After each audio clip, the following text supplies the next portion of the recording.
요한복음 1장. 태초에 말씀이 계셨습니다.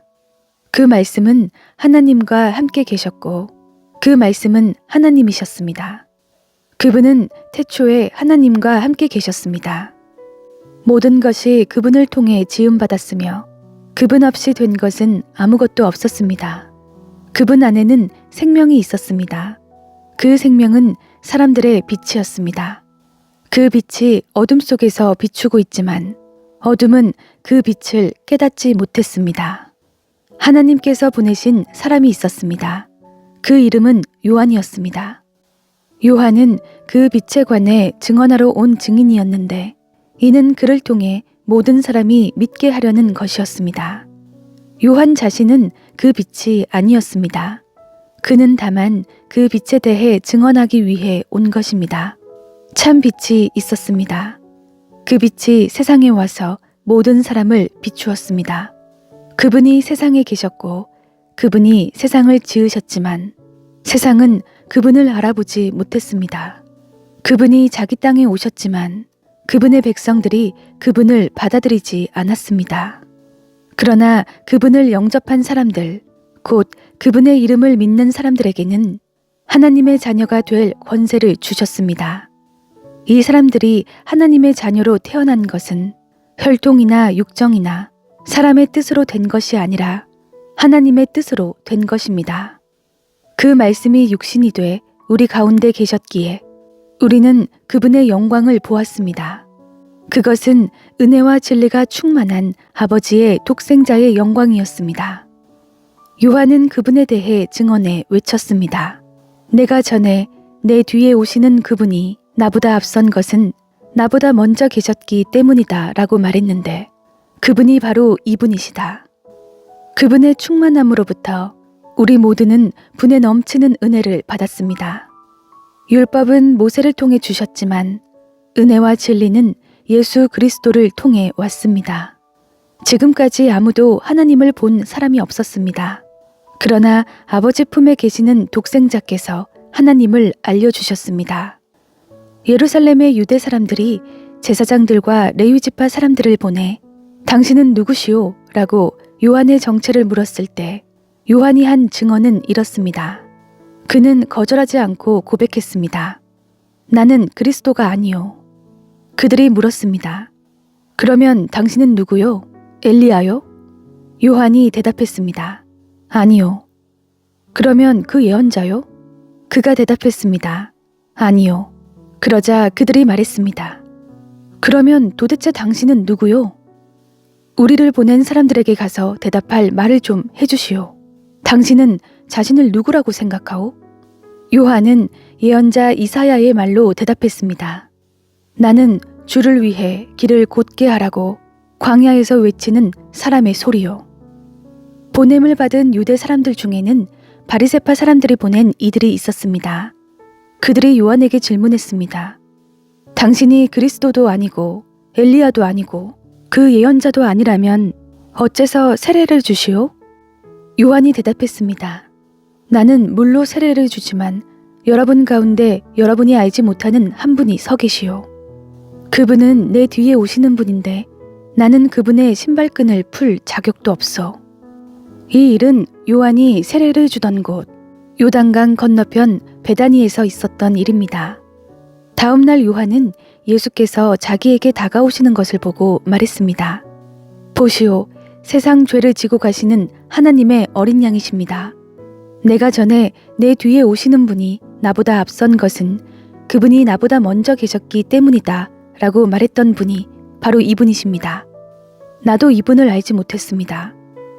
그러나 내가 와서 물로 세례를 주는 까닭은 바로 이분을 이스라엘에게 알리기 위해서입니다. 그리고 요한은 또 이렇게 증언했습니다. 나는 성령이 하늘에서 비둘기같이 내려와 그분 위에 머무는 것을 보았습니다. 나도 이분이 그분인 줄 알지 못했습니다. 그러나 물로 세례를 주라고 나를 보내신 분이 어떤 사람에게 성령이 내려와 머무는 것을 네가 보게 되면 그가 바로 성령으로 세례를 줄 분임을 알라고 일러주셨습니다. 그런데 나는 그것을 보았습니다. 그래서 이분이 하나님의 아들이라고 증언하는 것입니다. 다음 날 요한은 자기 두 제자와 함께 다시 그곳에 서 있다가 예수께서 지나가시는 것을 보고 말했습니다. 보라, 하나님의 어린 양이시다. 그 말을 듣고 요한의 두 제자가 예수를 따라갔습니다. 예수께서 뒤를 돌아 그들이 따라오는 것을 보고 물으셨습니다. 무엇을 원하느냐? 그들이 말했습니다. 랍비여, 어디에 머물고 계십니까? 랍비는 선생이라는 뜻입니다. 예수께서 대답하셨습니다. 와서 보라. 그래서 두 제자는 가서 그분이 계시는 곳을 보고 그날 그분과 함께 지냈습니다. 때는 오후 4시쯤이었습니다. 요한의 말을 듣고 예수를 따라간 두 사람 중 한 사람은 시몬 베드로의 동생 안드레였습니다. 안드레는 가장 먼저 자기 형 시몬을 찾아가 말했습니다. 우리가 메시아를 만났다. 메시아는 그리스도라는 뜻입니다. 그리고 그는 시몬을 예수께 데려왔습니다. 예수께서 시몬을 보고 말씀하셨습니다. 너는 요한의 아들 시몬이구나. 이제 너는 게바라고 불릴 것이다. 게바는 베드로라는 뜻입니다. 다음 날 예수께서 갈릴리로 떠나시려다 빌립을 만나 말씀하셨습니다. 나를 따라라. 빌립도 역시 안드레와 베드로처럼 벳세다 마을 출신이었습니다. 빌립은 나다니엘을 찾아가 말했습니다.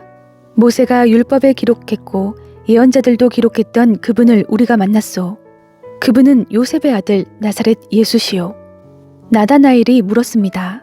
나사렛에서 무슨 선한 것이 나오겠는가? 빌립이 말했습니다. 와서 보시오. 예수께서 나다나엘이 다가오는 것을 보시고 그에 관해 말씀하셨습니다. 여기 참 이스라엘 사람이 있다. 이 사람에게는 거짓된 것이 없다. 나다나엘이 물었습니다. 어떻게 저를 아십니까? 예수께서 대답하셨습니다. 빌립이 너를 부르기 전 네가 무화과 나무 아래 있을 때에 내가 보았다. 그러자 나다나엘이 대답했습니다. 랍비여, 당신은 하나님의 아들이시며 이스라엘의 왕이십니다. 예수께서 그에게 말씀하셨습니다. 내가 무화과 나무 아래 있던 너를 보았다고 해서 믿느냐?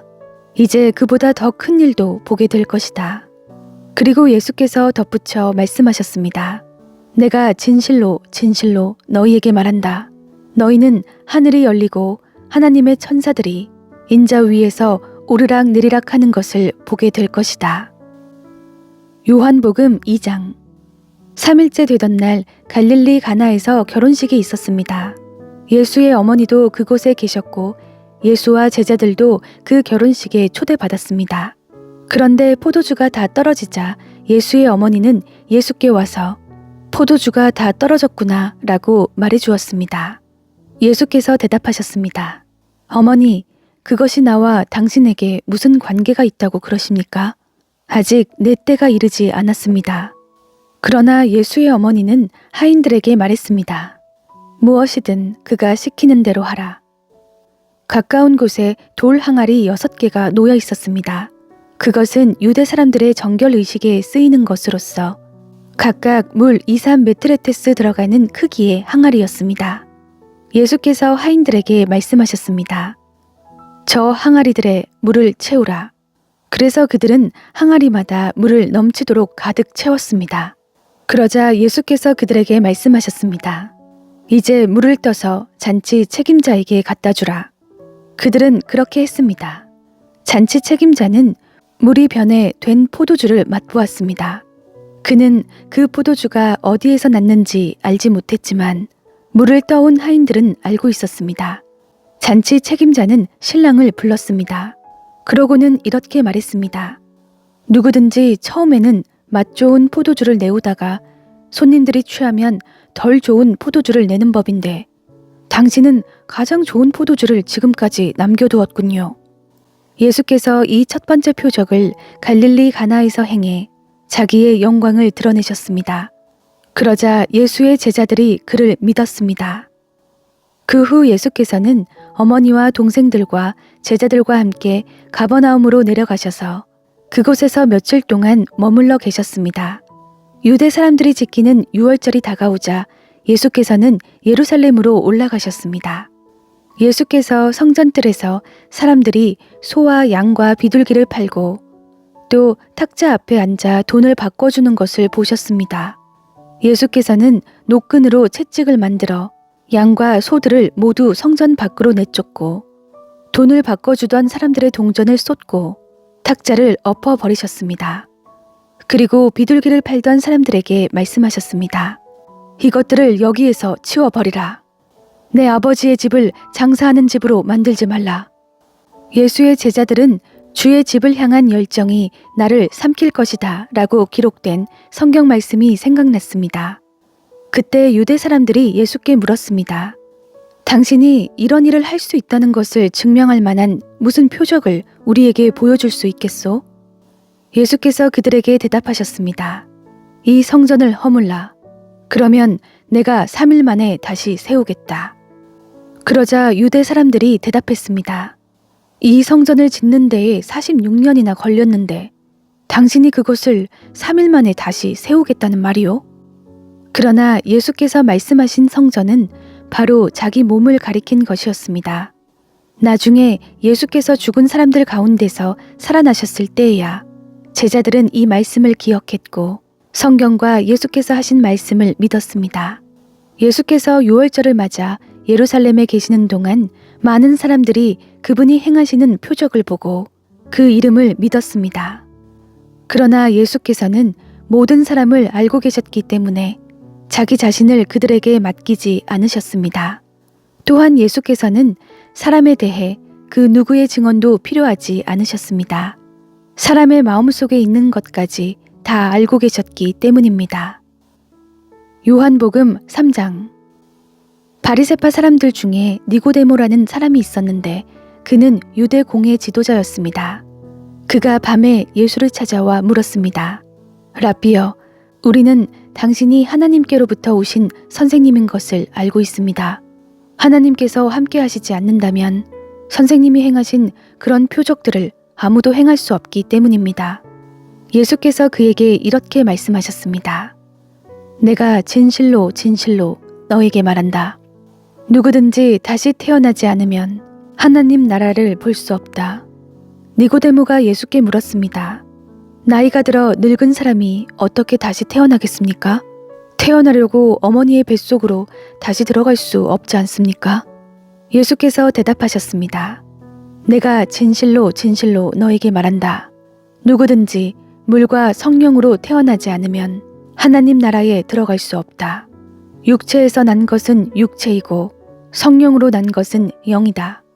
다시 태어나야 한다라고 말한 것을 너희는 이상히 여기지 말라. 바람은 불고 싶은 대로 분다. 너는 그 소리를 듣지만 바람이 어디서 오는지 어디로 가는지 알지 못한다. 성령으로 태어난 사람도 모두 이와 같다. 니고데모가 예수께 물었습니다. 어떻게 이런 일이 있을 수 있습니까?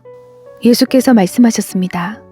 너는 이스라엘의 선생이면서도 이런 일을 이해하지 못하느냐? 내가 진실로 진실로 너에게 말한다. 우리는 아는 것을 말하고 본 것을 증언하는데 너희는 우리 증언을 받아들이지 않고 있다. 내가 땅의 것을 말해도 너희가 믿지 않는데 하물며 하늘의 것을 말하면 어떻게 믿겠느냐? 하늘에서 내려온 사람, 곧 인자 외에는 하늘로 올라간 사람이 없다. 모세가 광야에서 뱀을 들어 올린 것 같이 인자도 들려야 한다. 그것은 그를 믿는 사람마다 영생을 얻게 하려는 것이다. 하나님께서 세상을 이처럼 사랑하셔서 독생자를 주셨으니 이는 그를 믿는 사람마다 멸망하지 않고 영생을 얻게 하려는 것이다. 하나님께서 자신의 아들을 세상에 보내신 것은 세상을 심판하시려는 것이 아니라 그 아들을 통해 세상을 구원하시려는 것이다. 아들을 믿는 사람은 심판을 받지 않는다. 그러나 믿지 않는 사람은 이미 심판을 받았다. 하나님의 독생자의 이름을 믿지 않았기 때문이다. 그 심판은 이것인데 곧 빛이 세상에 왔지만 사람들은 자기 행위가 악하기 때문에 빛 대신 어둠을 사랑한 것이다. 악을 행하는 사람마다 빛을 미워하고 자기 행위가 드러날까 두려워해 빛으로 나아오지 않는다. 그러나 진리를 따라 사는 사람은 빛으로 나아온다. 그것은 자기의 행위가 하나님 안에서 이루어졌음을 나타내려는 것이다. 그 후 예수께서 제자들과 함께 유대 지방으로 가셔서 거기서 얼마 동안 제자들과 함께 머무르시며 세례를 주셨습니다. 요한도 살렘 가까이에 있는 에논에서 세례를 주고 있었습니다. 그곳에는 물이 많았기 때문입니다. 사람들이 나와 세례를 받았습니다. 이때는 요한이 아직 감옥에 갇히기 전이었습니다. 요한의 제자들 중 몇 사람과 어떤 유대 사람 사이에 정결의식과 관련해 논쟁이 붙었습니다. 요한의 제자들이 요한에게 와서 말했습니다. 랍비여, 전에 요단강 건너편에서 선생님과 함께 계시던 분, 선생님이 증언하셨던 그분이 지금 세례를 주고 있는데 사람들이 다 그분께로 가고 있습니다. 이 말에 요한이 대답했습니다. 하늘에서 주시지 않으면 사람은 아무것도 받을 수 없다. 내가 전에 나는 그리스도가 아니고 그분보다 앞서 보냄을 받은 사람이다 라고 한 말을 증언할 사람들은 바로 너희다.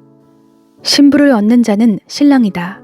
그러나 신랑의 친구는 신랑을 기다렸다가 신랑의 음성을 들으면 그 음성으로 인해 매우 기뻐한다. 나는 이런 기쁨으로 충만하다. 그분은 흥해야 하고 나는 쇠해야 한다. 위에서 오시는 그분은 모든 것 위에 계시는 분이시다. 땅에서 난 사람은 땅에 속해 땅의 것을 말한다. 그러나 하늘에서 오시는 그분은 모든 것 위에 계신다.